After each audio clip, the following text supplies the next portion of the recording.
Okay, today we're going to be going through a gorge, and the gorge you're going to have castles on the side, and then a medieval castle. We're going to go tour that today. That's going to be the adventure of the day. But I think we're in a place called Rhinehiem or something like that. Beautiful. Look up here. I think those are all grapes.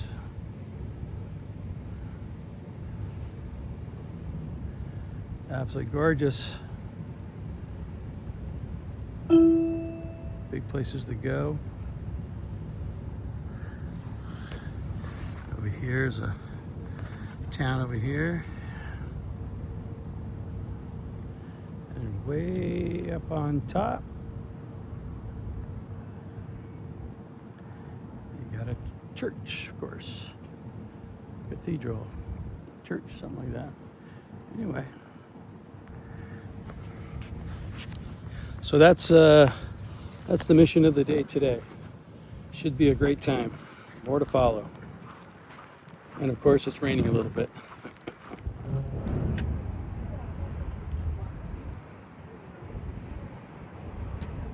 820 miles long, up by Lake Constance at an elevation of 8,500 feet.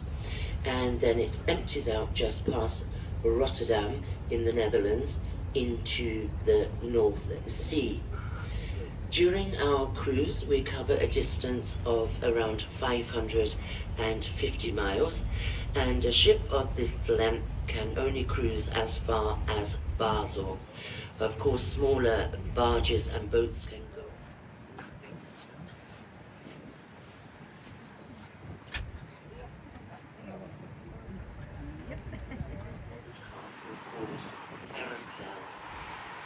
This was built in 1211 of the 13th century by order of the Archbishop of Mainz.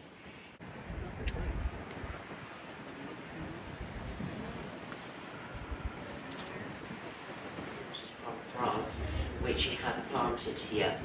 And then after about 3 years, he sampled the first wine from the grapevine. Coming up in a couple of minutes is Rhinestein Castle, which is one of the oldest ones that you are going to see today.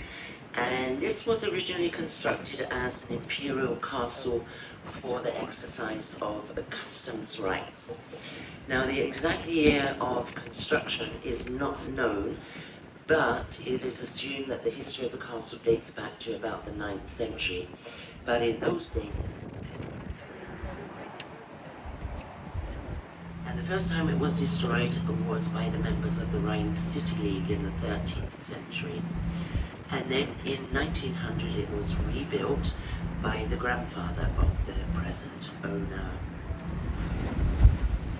During the Middle Ages they lived across the river, and apart from charging exorbitant tolls, they would also steal all the merchandise on board and sometimes even kidnap the crew.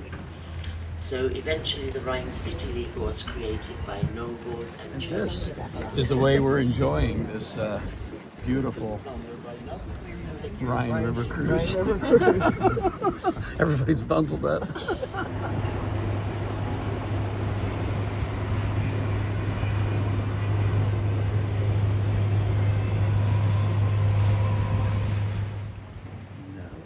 This is the Sunic Castle.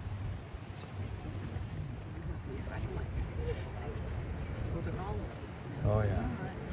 This is an example of a very modern housing right there, all square.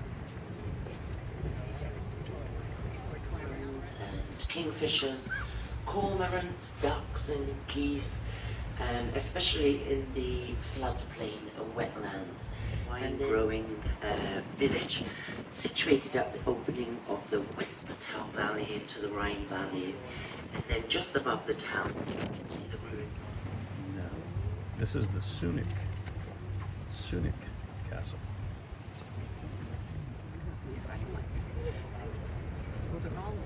Oh yeah.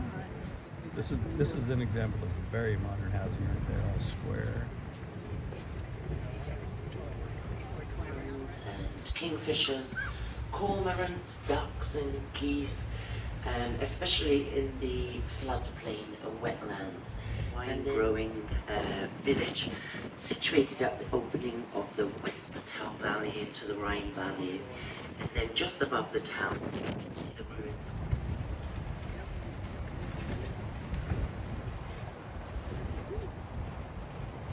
River from the Rheingau area would have to be offloaded, and it would be stored here in Bacharach, and then it would be taken part of the way by.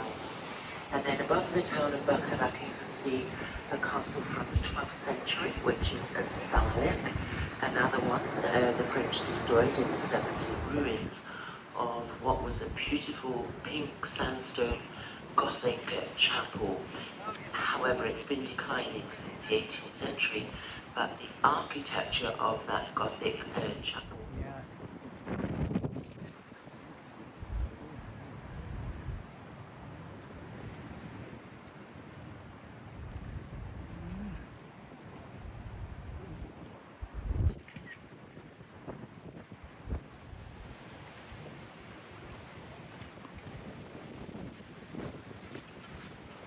One little house.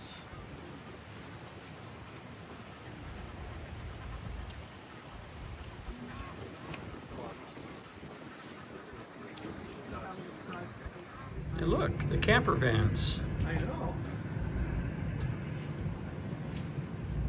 Looks like fun, actually. Yeah. Turn on our right hand side you can see Cat's Castle. Actually, Cat's Castle is a nickname because if you translate the word cats it means cat, and it was given that nickname because a little bit further downstream on the same side of the river you will see another smaller castle that had the nickname Mouse Castle that the Counts of Katzenelnbogen gave, just one on the Rhine, and that was also built by the Counts of Katzenelnbogen. So together those two castles, with one on each side of the river, gave them a firm strike. And Conrad, feeling so sorry for himself, one day stood on the walls of Liebenstein Castle and he jumped and met his death on the rocks below. There is a hotel coming up with kind of like a rusty coloured wall. Well, just before it you will see some very large wine barrels, and they belong to the hotel. And once again, if you come back this way, you would be able to spend the night or two in one of those wine barrels. Now, the town of Camp Bornhofen was actually a very important place of pilgrimage during the Middle Ages. There's the wine barrels. Yeah. A good shot. Nice gold rooster up there. Good shot. How many miles did you get in so far? So the rooster is the Protestant church, from what I understand.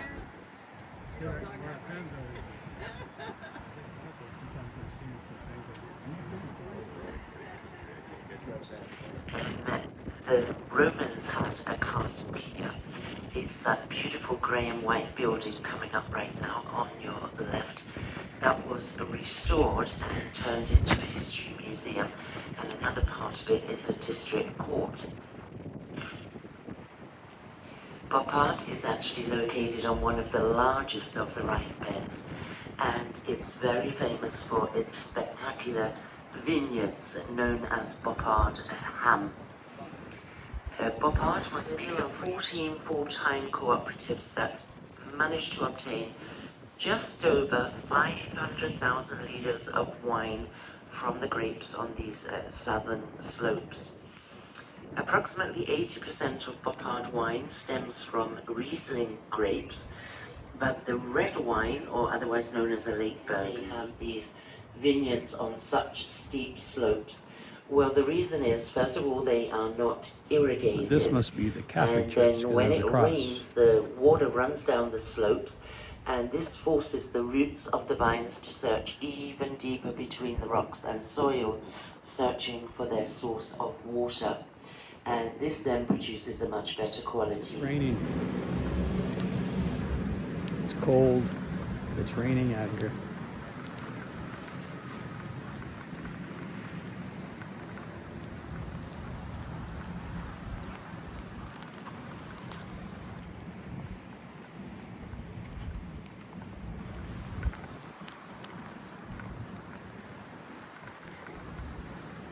River cruising in the winter is not for the weak.